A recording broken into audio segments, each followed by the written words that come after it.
What's up, Roxstars? It's Rox, and I am coming to you today with the review for Love and Hip Hop New York, Season 9, The Reunion, Part 1. So let's get to it, shall we? Alright, you guys. So if you've been to one reunion, you've been to them all, right? This one is no different than the others. We have Nina as our host. I think Nina's really good as the host. I think Nina listened to the criticisms of her last reunion that she hosted and decided to be a little tougher on the people this time. But as reunions go, we always got to start it out with some sort of drama. The drama this time was that Safari had chosen not to come to the reunion. Okay, at least that's what they're saying at the beginning, but we'll get to that a little later. Everyone's look. Nina looked nice. She looked like she either had on a jumpsuit or like a pantsuit, a beige color. Hair looked nice. You know, she always represents well. Joe and Sin had on matching black outfits. You know, the men were all more understated than the women, but Joe very much like his style, you know, his hat, and she had on a black dress, you know, a little dress here. She looked nice. Jewels and Kimbella, they were both in all white again. Jewels looked like, you know, he was understated. Kimbella looked very, very cute. Loved the look. Yes, Kimbella is pregnant. I'm sure she was getting her inspiration, or whoever styled her got the inspiration from when Beyonce announced that she was pregnant with Blue Ivy. Remember that Love on Top look that she looked? This look reminded me very much of that same look. And how many times am I going to say look? Okay, she looked good. That's the next one. Congratulations to them. They are infanticipating. Yandy had that wet hair look that you know, it looks nice on some people, but it's not my favorite look. So when I saw it, I was just like, oh, here we go again. That slick back blonde, wavy, wet shit. Her dress was nice though. I wish it wasn't all the way to the floor. Maybe it wasn't, but when she was sitting down, it looked like it went all the way down to her ankles. But the lime green was nice, you know, went along with her poisonous frog.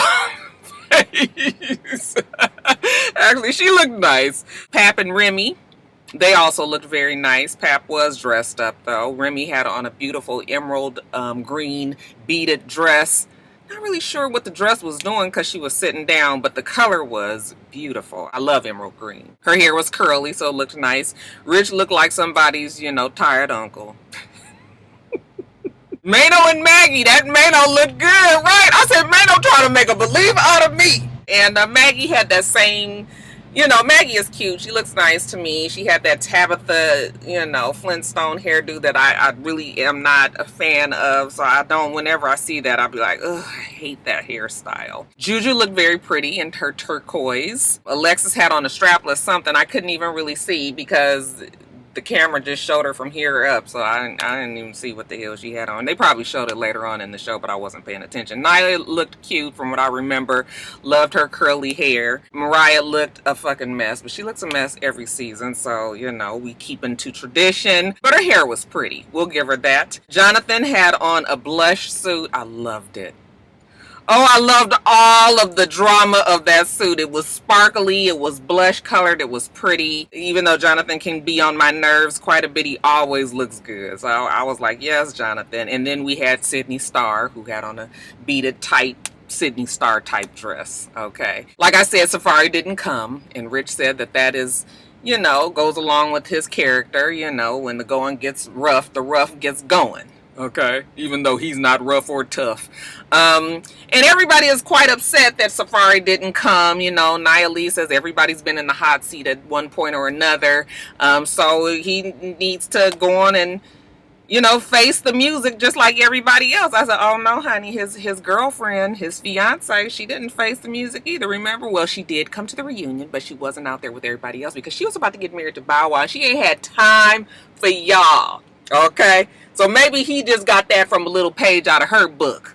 But, you know, Sin, it takes Sin to be the one, to be the responsible grown-up one and says, you know what, live and let live. Okay, let him do whatever he needs to do and let's get on with the reunion. Oh, that Sin is so grown up, isn't she? And I was like, is she going to rub Joe's leg the whole time that they're sitting there? I was like, okay, we get it. You guys are in love. Okay, you love this man right here. As long as I'm with this man right here, I can do anything. I mean, I'm just like, y'all gonna shove this love down our fucking throats. Like, we get it. It's fine, Sin. We know you love Joe. He love you. Y'all, you know, got your baby and everything. But that whole rubbing the leg thing about got on my fucking nerves. Shit. We ain't gonna spend a long time on this shit today, you guys. I swear my notes are very long, but we are gonna get through it so I can get to Miami. So let's start first with Yandy. Yandy still has the girl, you know, she says it's been hard, but they're going strong. You know, the girl did not ask to be with Yandy. She wants to make that clear. Okay, Yandy took her. I said, girl, you better watch your mouth now. You sound like you kidnapped the child. But, you know, Yandy was trying to do a good thing for this girl, said she was in a bad situation. You know, what we've heard her talk about all season. When they asked Maggie how she felt about it, Maggie got so emotional so quickly. I was like, wait a minute, girl, now get it together. I know you be nervous when you get on camera. Okay, so your emotions probably will be a little bit more heightened. But, you know, she was just like, I'm so happy to see that she's doing this because, you know, being a foster child is difficult. And Maggie was a foster child. So she really admires the fact that Yandy is doing that. So we have that little moment there, and then we move on to Kimbella and Yandy, and I swear, Nina asked them where are they in their relationship. You know, she was in Kimbella's wedding because Kimbella felt like she needed to be there, that they had gotten past a lot of the issues, but without me rehashing everything, Yandy is still upset with, well, Yandy has become upset again with the things that Kimbella said about her children, or her and her foster kid in particular. Kimbella's trying to explain to her that she wasn't talking about the kids, she was really talking about Yandy. But Yandy was like, no, you're talking about my children, you know, and she's going on, and she says you are not going to besmirchify her name now. She might not be a whole bunch of things, but she's a damn good mother, and nobody is going to take that away from her. Okay, well, fine, Yandy. Just don't talk about her fucking kids, period. Okay, so it goes real left, real fast. You know, they start talking again about being there for each other, and the fact that Kimbella was posting all this shit on social media and saying shit about her, and you know, they was just a whole bunch of yelling, to the point where Jewels had to get up and he was like, hey, okay, y'all doing too much. You're doing too much. All right, now if you guys have decided that you just can't be friends, then you just don't need to be friends no more. But we don't need to be looking at this on TV and seeing y'all fight. I mean, they've been doing it for fucking 4 seasons, right? Always the same shit. These two just probably don't need to be friends. It really does happen. You do outgrow some of your friends. You love them, but you can't be with them. Friendships are relationships, so sometimes it just don't work out. And I've been saying this about Yandy and Kimbella for a long time now. And speaking of Jewels, you know, he's bummed that he's about to go to jail. He said that he has to report in a couple of weeks because Kimbella is pregnant. Obviously, he will not be here for the birth of his baby, and he's saddened about that. He's never been away from his kids that long. Pap says, you know, they're going to lock away your body. They can't lock away your mind. Okay, well, in this instance, he's talking about his body being physically away from his young children. Okay, so yeah, it's going to be difficult for him. You know, he's only been, like I said, away a month. So then we start talking about how difficult it is when a parent is away.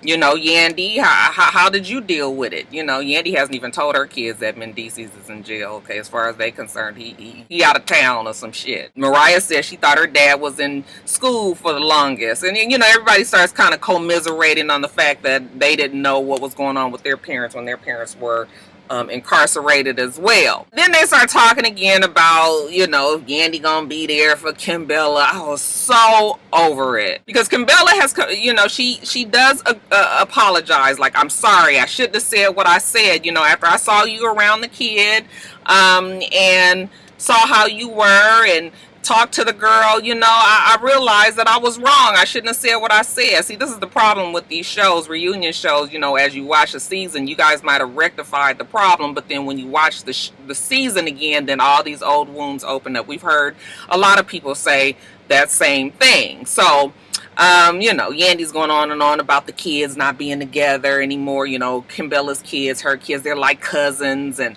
you know, but when Nina asked her, so Are you guys going to be friends again? And Yandy says she can't answer that question right now. You know, she still got to move her feelings out of the way. If you ask me, and I got my hand up so you would listen, if you would ask me, then they don't need to be friends anymore. Okay, maybe easier said than done, but how about for everybody's sanity, including ours that watch the fucking show? Y'all just call it a day. Okay, move on with your lives, because don't nobody feel like watching another season of this shit. Now we get Jacques out there. He joins the cast, and now we're about to talk to Sydney Starr. They asked Sydney Starr, when did she know that she really was a woman in a man's body? And she said, well, she knew when she was probably 8 years old. Nina says, oh, we have a picture of you, you know, when you were younger. They show a picture of a tall, lanky-looking kid when he was 14 years old. Okay, before Sydney Starr transitioned. She said she transitioned 2 years after that, so when she was 16. So she has been at this for a long time. That's why I swear people say, no, I can still see. I can't see not no touch. You can tell that she's been on medication for a long time. I don't see no traces of man in her when I look at her. And according to Sydney Starr, you know how blunt she is. She talks about how she still has the shrimp. I was like, oh, what is it about this girl, the things that she says, okay, talking about her ding. She says it's really, really small, okay, about to start to get in descriptions about her ding when everybody's like, okay, we get the idea. I'm imagining because she's been taking the hormones so long that it has made her penis smaller or whatever. But this whole thing with Sydney, you know, Sydney is just there because Sydney is trying to get this check. She wants to get her she wants to get her reassignment surgery. And Sydney is not really trying to be fighting with a whole bunch of people, and you can tell when she's up on the stage. So they asked Rich, why did he push Sydney Starr off on Naya? I mean, he gonna have the nerve and the fucking gall to say, oh, because, you know, she was coming at me and I really didn't know what to do, and I figured that Nia Lee, you know, had the experience with everything, and you know, that she could help her. And I said to myself, now, Nick, you supposed to be the manager. Wasn't you this whole big manager? You know, you got all of these credits and shit that you've done. Why would you mean all of a sudden you don't know what to do? And you didn't just ask for help, you completely pawned the girl off on Nia Lee, who was not prepared to be taking care or helping, because you even saw how Nia Lee was talking to her on stage. You know, we're gonna break you down before you get out in the world, because you know they're gonna do that out there, so we're gonna talk bad to you here so that when you get out there you be used to it, you be ready. Like, what kind of logic is that? You know, I mean, I guess I understand the old hood nigga logic that she was trying to give us, but you know, I was just like, it took Remy to finally come up with some regular sense. And when they asked Remy what she thought about Sydney's music, she was like, I didn't like it. She does too much. Like, she wants to keep on talking about the fact that she's a transgender woman. Like, you don't have to do that. Like, you can just kind of tone the whole thing down, because if the music is good, people will listen to it. Sydney appreciated that. And I was like, see, if we would have been serious, Sydney Starr, maybe they would have tried to couple you up with Remy Ma so Remy could give you some advice. But Remy probably was like, that girl ain't trying to rap. And was like, I ain't fixing to get myself caught up in that shit. But, you know, it was kind of the same things that we have been saying all season. Now, Mariah did step in and help her. She not fixing to win no awards or anything, but you know, she gave her a cute little bop, and it seemed to kind of showcase some of Sydney's rapping talents. So Sydney, you know, she's humble. She's telling about how she wouldn't have gotten where she's gotten so far without the help of Rich and Jacques and Nia Lee and Mariah Lynn. Okay, definitely Rich. Like, if it wasn't for him, you know, she wouldn't even know any of these other people. I said, girl, if it wasn't for Mona, fuck Richie. I mean, that nigga ain't did nothing for you anyway. All right, so moving it on along. Speaking of Mariah and old man Richie D,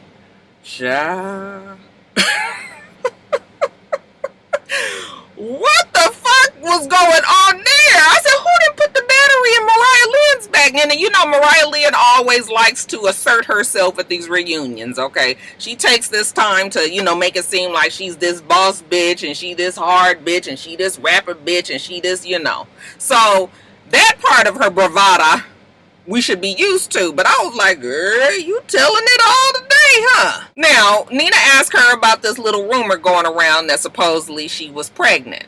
Okay, and Mariah Lynn was like, I am.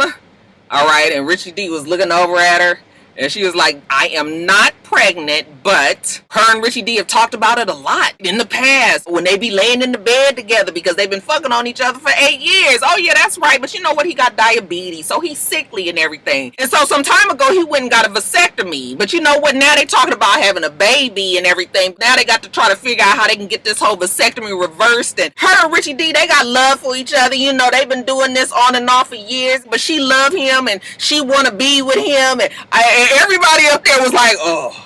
That damn old man Richie D was sitting over there seething. I said, ooh, your tea is being spilled. One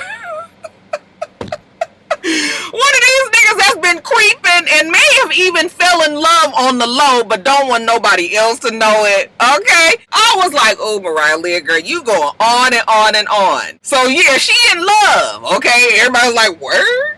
Nina was like, Richie D, are you in love? And you know, he looked over and he said, you know what?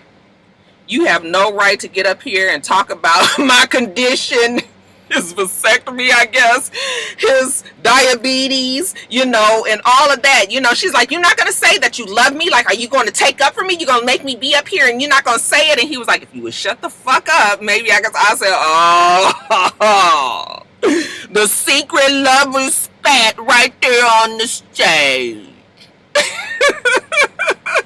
Mariah was just like so hurt, like I can't believe that you gonna, you know, do this, but really what's gonna happen is we gonna leave here and we gonna go back home and we gonna get in the bed and we gonna say this and that and you gonna be in love with me and I'm gonna be in love with you. I mean, just stupid. Richie D was not trying to be in love with her, at least not at that moment. And Nia Lee was like, you dumb, like you looking crazy up here. All right, old man Richie D walk off. And Nia Lee was like, see, you all declaring your love for him and he been sneaking you, climbing on top of you, doing his business on you.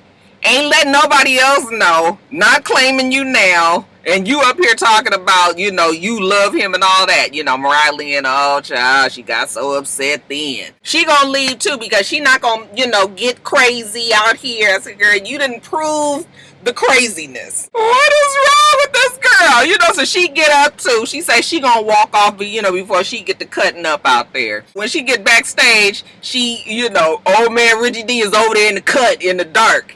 And she was just like, really? You gonna let me sit up there and you're not gonna defend me? You gonna let all them people talk crazy about me and let Nia Lee call me names and you not gonna take up for me? Like, you don't love me? Like, we be together all the time. You know, you be fucking on me and everything and you're not gonna take up for me. You don't have my back. That's the problem. You don't have my back. I was like, girl. Child, she was like, are you gonna go back out there? You gonna take up for me? And she was just looking at him like, what's it gonna be? And the way that old man Richie D was looking at her, okay, you could see the wheels turning in his head like, okay, I do kind of care for this crazy ass girl, but I don't want everybody to really know it, but I'm not really ready to let it go just yet, but I really don't want to say anything. He had that look on his face. I said, oh, man, Richie D, what's it gonna be? Shit, get off the pot. Do you love the girl? Do you not? Inquiring minds want to know. So Richie D goes back out on the stage. You know, he all soft-voiced it. You know, it wasn't my intentions to hurt her or make her look crazy or anything. You know, I do have love for Mariah. But, you know, I'm just like, whenever they say they have love for somebody, okay, that ain't really in love. And you two grown up and old to still be leading these girls down these paths. Now, you know this girl is all head over heels for you, and you... But I sure did get a little kick out of old Mariah Lynn, honey. She done spilt it all. All. Do you hear me? All.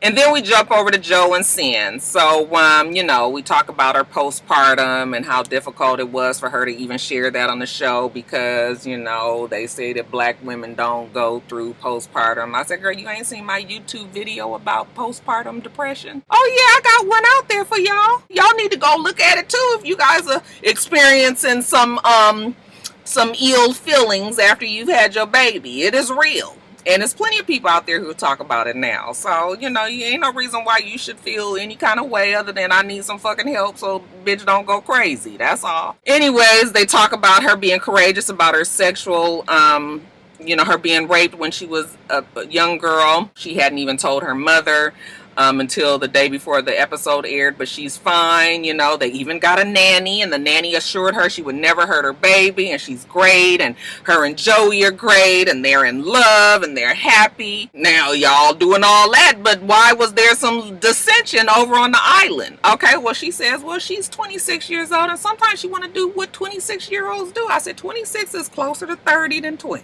Okay, it's time to start changing up some shit. Yeah, I understand, you know, you with a man who, even as though he's not as old as I even thought he was, he only 38 years old, but he act like an old ass 58-year-old man. You gonna have to kind of, once you become a mother and, you know, once you really get tied down in a relationship, your men don't want you out here twerking and shit like that. Okay, it was fun when you were single, but when you representing this relationship, you calm that ass on down. And Remy Ma kind of told her that as well, like, yeah, sometimes we all get it in us when we want to have a good time. Like when I was at that Super Bowl party and Missy Elliott was performing at the halftime, and child, I wanted to cut up real bad, but it was all my husband's friends. And I was like, okay, Roxanne, bring it on down, but it was in me.